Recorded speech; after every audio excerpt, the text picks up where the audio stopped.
Hello everyone. We are here in the nature, in the wild, observing the fat Yumkasaurus. Let's see what it can do.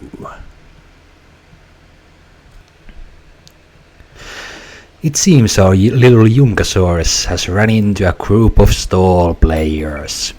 Let's see what happens in this fierce combat as the forces of nature meet each other in a fight for survival. And anyway, we are gonna be playing Yumkasaurus today, or to be precise, we are gonna be watching replays once again, because I somewhat come to realize that if I want to do live games, I can only include a maximum of 3 games, otherwise the video is gonna be an hour long, and I don't want to do quite as long videos quite that long. Anyway, our deck is very simple. Yumkasaurus, Dehia, excellent combination. The third character can be Emily, can be Miko, can be Visual, can be someone else, whichever you prefer really. And if you are talking about which decks are good and which are not, Emily is probably the best here as the third character if you want Yumkasaurus to shine as the main source of damage. And out of the ones I mentioned, Miko, I did play this deck replacing Visual with Miko after these replays you're about to see, and I do gotta say Miko is just simply better. The reason why I chose Visual instead of Miko originally was because we already have, firstly, both Visuals and Miko's summon stay on the field for a decent amount of time, so they can both give value to our hot spring, or clock food. Secondly,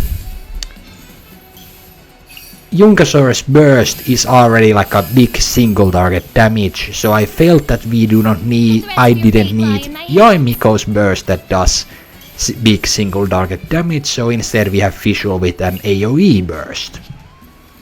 But yeah, like I mentioned, I tried Miko afterwards, after playing these games, I replaced Visual with Miko and it was much better.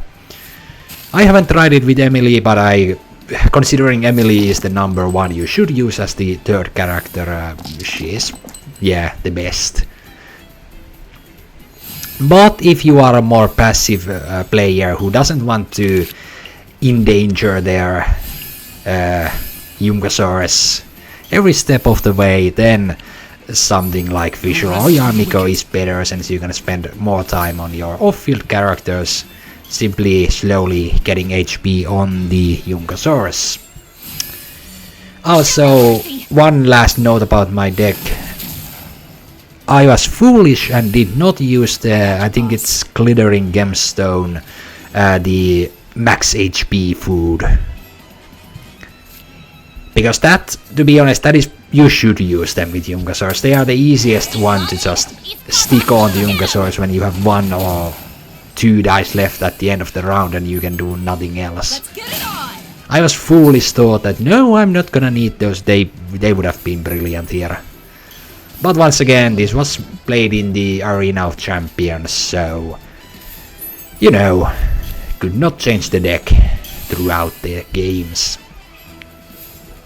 But yeah, let's quickly talk about Yumkasaurus. I've mentioned before, I like Yumkasaurus compared to whale or crab because there actually is some variation in how you can play the Yumkasaurus.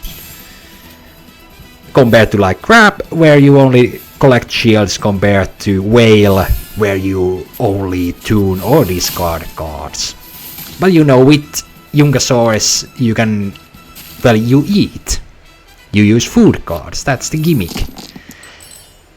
But compared to like whale or crab, which are like, once you've done the setup, once you have the shields, you simply sit on crab and do nothing else. Once you have tuned or discard, you just stay on the whale and do nothing else. With Yumkasaurus, because it's about food cards and Yumkasaurus passive skill, which activates when you feed your off-field characters as well, or other characters, meaning that you can basically make your deck about the other two characters, have Yumkasaurs just sit on the sideline throughout the first rounds, slowly getting the well-fed and the max HP buffs by feeding your other two characters. Though I should note, in a game plan like that, using Dehia is not recommended, since Dehia doesn't really do anything except for her skill. In some scenarios you may want to burst her, but So yeah, you can play Yumkasaur as a kind of off-field character and then have it clean up the game late game, compared to Grab or Whale, where you usually have two characters that are simply there to tank damage, so you can collect shields or get HP. But as you can see, our Yumkasaur was able to fend off the first invasive species in its natural habitat or something. So on to the next one. What's this? Our little Yumkasaur has run into its natural enemy, the whale. Let's see who comes out on top on this contest of giants. And anyway, as I was talking about Yumkasaur, I forgot that last match actually ended quite quickly. Once we get over the dices here. So, Yumkasaur's skill, some things that make Yumkasaur actually rather easy to play. Well, okay, let's first rank the passive effects. So what it can do. Max HP is the number one best thing you can get on Yumkasaurs. Second best, well-fed and strong, and worst out of these three is the well-fed and sturdy.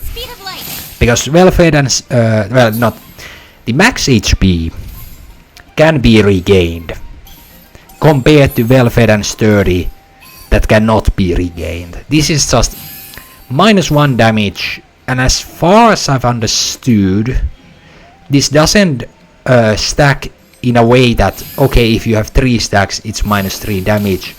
No, it stacks in a way that if you have 3 stacks, the next 3 attacks you take on Yumkasaurs have their damage reduced by 1. Okay? And same thing with the well-fed and strong. It's not that the damage stacks, so that if you have 3 stacks your skill now does up to 3 extra damage. No, your next 3 attacks do +1 damage. Alright? And that is why the max HP is the best, damage is second, and the well-fed and sturdy is the worst to get. It's still nice to have. I mean, all of these buffs are good to have, but having the max HP is usually the best. Like, apart from scenarios when you are 1 damage away from sniping the enemy and you really need that well-fed and strong, then it's of course better, but those things are situational. Then also the skill, as the skill only does 2 damage, like standard. Standard damage, now it says 3 because we have well-fed and strong. But the good thing here is that you can see both normal attack and the skill do the same amount of damage. Meaning that if you have bad dice, there's no reason not to play the normal attack instead of the skill. Also, same applies for scenarios when your hand is almost full, because as long as you have food in the deck, the skill is going to draw a food card. So, a good thing to remember, don't be afraid of using normal attacks. Like, usually early game you want to go for the skill, and late game, if your hand is full, or you get no extra value from the Dendro application, then just go for normal attacks. And of course the burst is simple, it is good. does pyro damage instead of dendro damage, so you get to make 3 reactions with Yumkasaurs alone. Very good in that aspect as well. But yeah, other than that, I really have nothing to say about the deck. You can see in my current support zone all the necessary cards, I'd say. No reason not to play Fortress of Meropid with Yumkasaurs. You are anyway feeding your characters, so getting the stacks is very easy. Of course, double Chef Mao and 1 Sudong here to give us that nice food engine. Right idea. Wrong time. And what's this? It seems our whale contester is in trouble. No, not that they aren't putting up a fight still. Let's see if our little Yumkasaurus can hold on until the very end. Also, one thing about playing Yumkasaurus, Tenacity of the Millilith is an excellent artifact on it. So, using Tenacity is probably the best for the Yumkasaurus, because much like Whale, much like Crab, in the late game you are just kind of want to tank the damage on the Yumkasaurus, so that you, well, get value from the passive that it never gets satiated, and you can just infinitely heal it with food cards. So having that extra shield points and dice coming from the artifact is the way to go. Also, you should always have at least 1 copy of Adeptus with Yumkasaurus. You can see there we had the well-fed and strong along with the Adeptus, so we did up to 9 damage on the whale.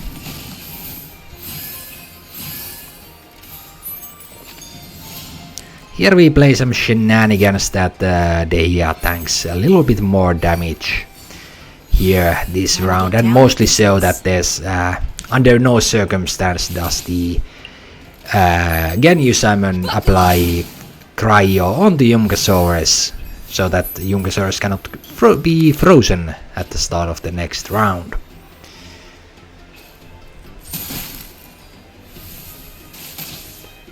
And as you can see, that plan worked out perfectly. Yumkasaurus is still well healthy and does not have a cryo application. But yeah, I don't really have much to say about the deck. I mean, it's just food cards and this right here. Nothing else really. I could at some point try to, like I explained earlier, having Yumkasaurus as an off-field character and have 2 other characters that, just use food cards. It would probably either be something of a stall or mid-range deck that would come out of it. But I was also entertaining the idea of, having 2 aggressive characters, like, Yoimiya, and then you just have Minty Meatballs and whatnot. And then as you play those food cards on your aggressive characters, constantly do damage, the buffs on the Yumkasaurus slowly get stacked up, and then you have quite the surprise for the opponent waiting as your last character. But it appears a feline predator has decided our Yumkasaurus is its next prey. Let's see if we can defend it off.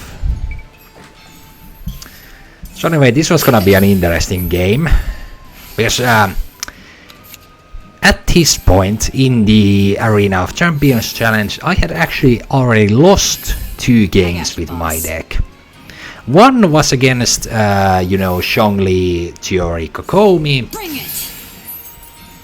I dare say that was simply well played by the opponent.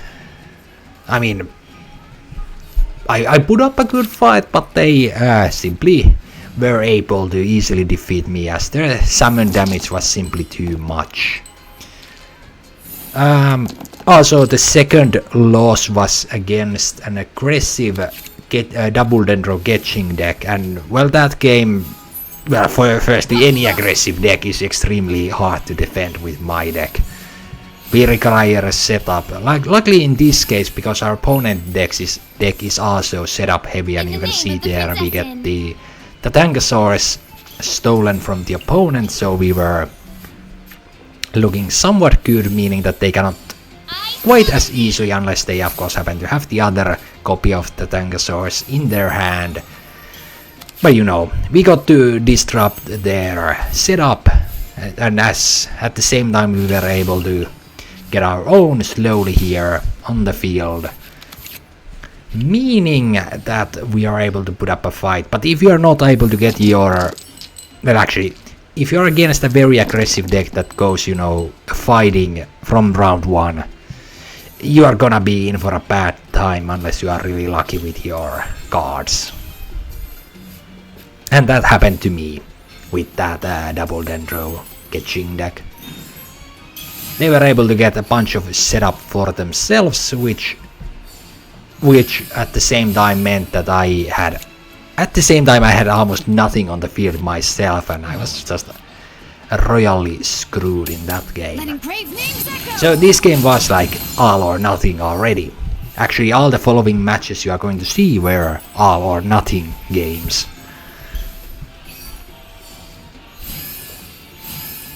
So you can probably see I somewhat lock in these games. I actually like try to go for the best possible. Here you can see the opponent got the other copy of the Tangosaurus, meaning that we aren't looking that good anymore.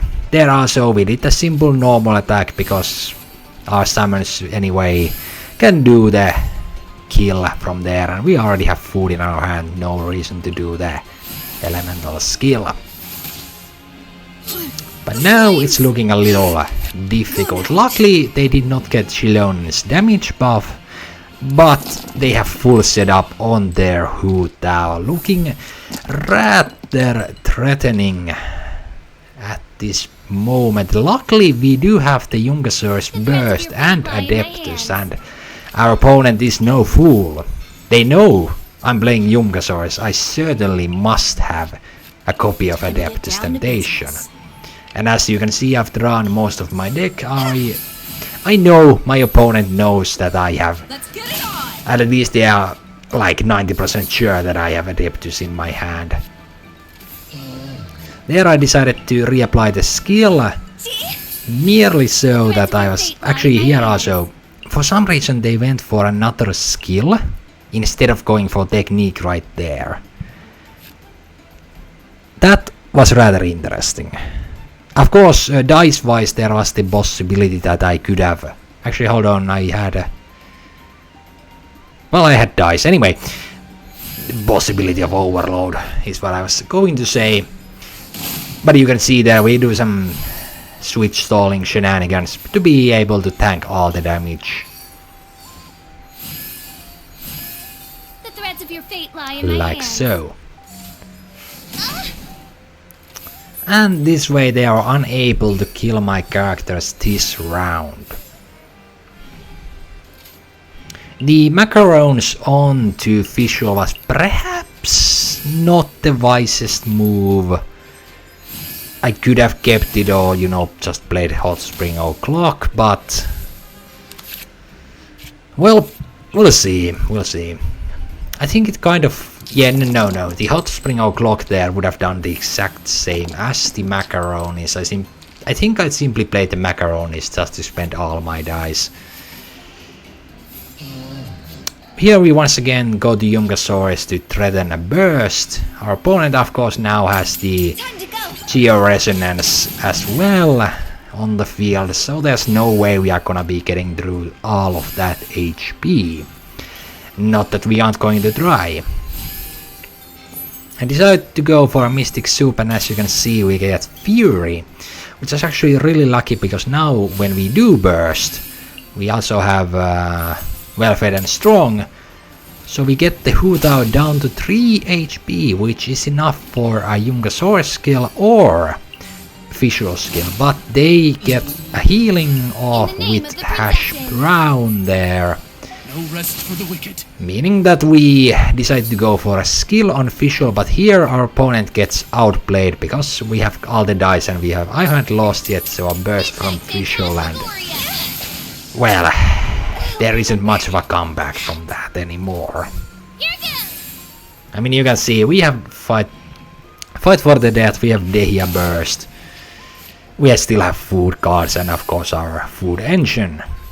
Not to mention the macaronis actually do come in clutch here because it stops Katrina from taking out Fischl here.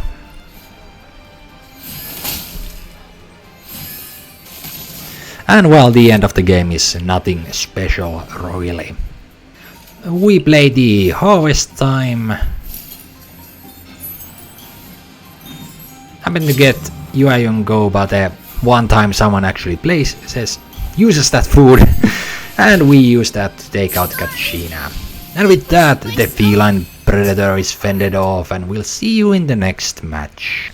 Now here you are going to see another fight for survival.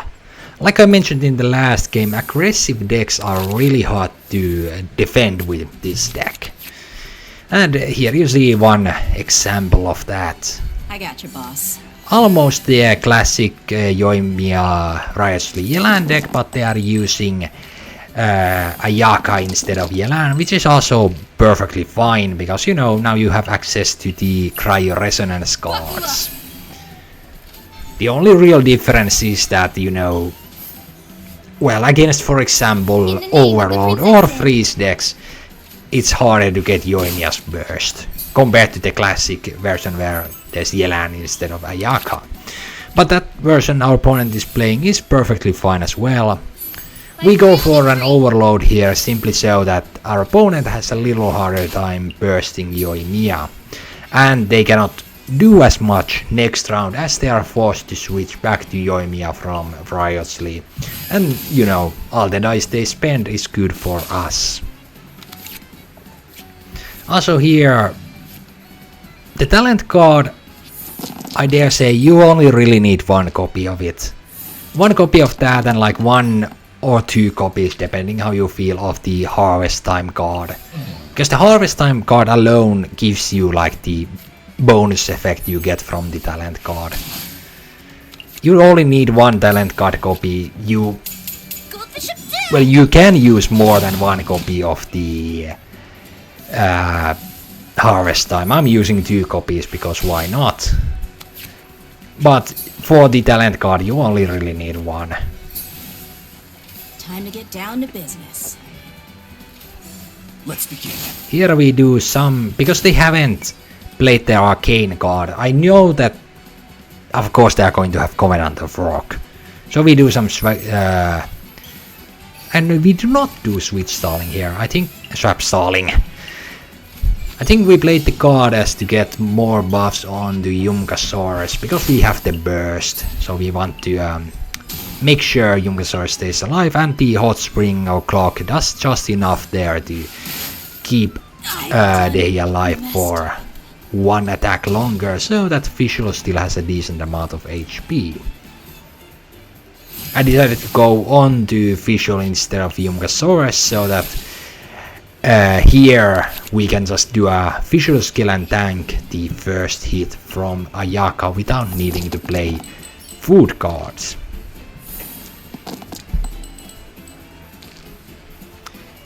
Here I think I played the talent card hoping to steal Cryo Resonance, but they had the Star Signs card in hand, so I was unfortunately not able to steal anything that important to them. Here we play the Arcane card because no longer do we need to hold on to it. Play Mushroom Pizza for that extra passive talent activation.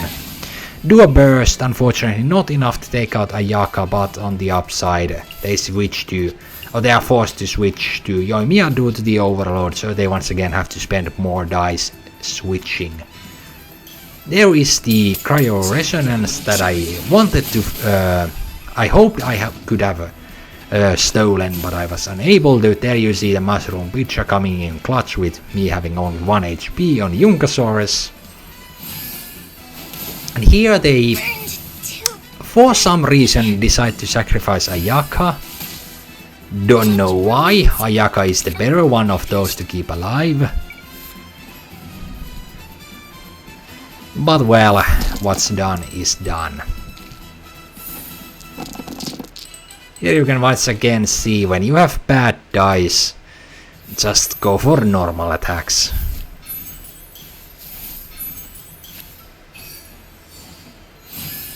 Once we've done eating here, of course.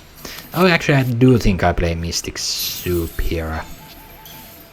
And we get Fury once again, yes. And that seals the game, of course. So, I'll see you with the last game of today. As for our last game now, this time the Huntsmen are coming for the Yumkasaurs. And I gotta say, this match, this was difficult. I got lucky in this match, but it was goddamn a difficult game. And by lucky I mean I got good setup cards round 1.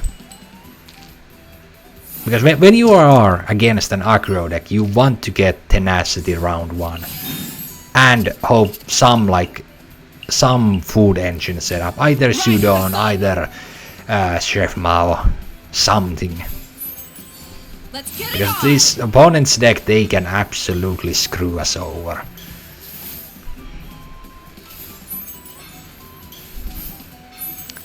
Here we do get Liben, but because our opponent's deck is aggressive, I decided to go for Tenacity for extra HP instead of extra cards and dice from Liben. Simple as that.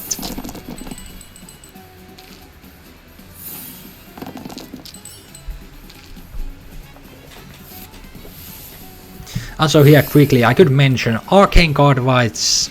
If you want Yumkasaurus to shine, Fight for the Death is probably the best one to use. So Day of Resistance is completely fine. Is it awesome? Yeah, I did say correct earlier. Glittering Gemstones, and you should have these cards in your deck because they are the perfect. You only have 1 dice left. Play one of these onto Yumkasaurus and you are good to go. So you should have 2 copies of Glittering Gemstones, just for that reason.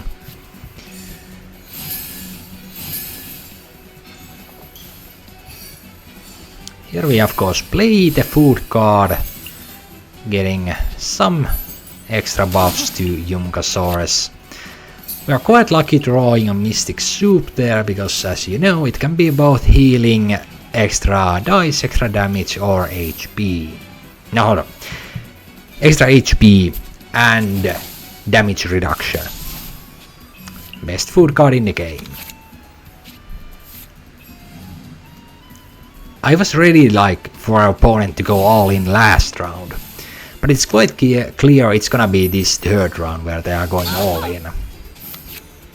We start by fishing for some more food and adding the Burning Flame summon on the field so that we get more value from Hot Spring or Clock if we need to play it. Here our opponent makes it quite clear they are going on to Chlorind. I of course trying to threaten a burst from the Yumkasaurus switch back. I mean we do have Adeptus here, but of course I somewhat actually forgot during the match that indeed they could have that combo in hand. The Bone Cruncher and Energy Block into the Frame Strider into the Overload. Time to testify. Which, well, you see worked very well for them. So we end up doing a stall Shenanigans by switching characters. First from Dehia to Fischl, then from Fischl to Dehia. And then we end the round by playing a bunch of food cards to hopefully keep our characters alive. So here we go to Yumkasaurus to make sure that Dehia nor Fischl gets taken out here, because they could have played. They had enough dice for gamblers at that point. So, you know, I want to minimize the risk of The getting threads of your wiped. fate lie in my hands. I decided to, instead of playing a food card here, I decided to end my round on Fischl so that in some distant world we can reapply Dehia's skill so that Yumkasaur has a bit more capability of tanking damage. But I of course forgot that, hold on, they can actually now swirl with the Serpent, meaning that Cryo gets applied to Yumkasaur, no not Cryo, Electro gets applied to Yumkasaurus, meaning that the Mawika Burst is now actually quite the threat. Because I mean they already can do 4 damage with the burst and it doesn't take much to get it up to the maximum of 6 damage. Once again. Here we finally get our first Chef Mao. Of course play the Mystic Soup, go for the healing since healing is better than the damage reduction. Got lucky getting max HP because here we went today here so that they hopefully would spend time on Serpent, doing a Serpent skill because Serpent is less scary than Chlorind, but they of course go straight to Chlorind. I decided to play the skill so that we get value from our Hot Spring O'Clock cards. Our opponent went for Mystic Soup, once again taking damage reduction because they are afraid of the burst from Yumkasaurus, which I decided to do, but not buffed by Adeptus, because you know there was no point in it anyway. Our opponent able to still keep the Nitro Blessing on Mawika. Quite scary indeed. Here I decide to go for just the I haven't lost yet into the Arcane card and a skill. Skill is because we want to draw more food cards, because you know Hot Spring O'Clock alone doesn't do that much and doesn't give us full value from Shudong. Now you can also see Mawika's burst is full, well, what is this, burst stacks, I guess, are filled to the brim, meaning that it's looking quite bad for us. Nothing else we can much do here except a little bit of food on the Yumkasaurus and take out the Serpent. Once again going for skill simply so that we get more value from the Hot Spring O'Clock if we decide to play one. Burst from a week and no surprise. Here I actually spent quite a lot of time thinking, should I kill Mawika or not? In the end I decided they might have a fast trap or something similar, which could lead to an unfortunate end from Chlorine taking out the Yumkasaurus. So I decide to go for the burst here. Of course, before that we go for all the layers of protection and extra HP we can get.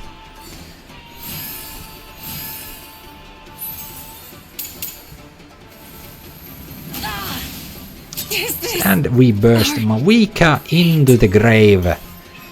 Now Chlorine of course has already played 2 Mystic Soup, so it looks like there isn't much left, but now the Hot Spring O'Clock comes in handy, healing Yumkasaurus up to 8 HP, followed by the Mushroom Pizza up to 9. We end our round there, and which means the opponent should not be able to take out Yumkasaurus, and I believe it is at this point our opponent realizes that I am actually winning this game and they decide to give up. And with that, our little Yumkasaurus has survived another day, and I'll see you all next time.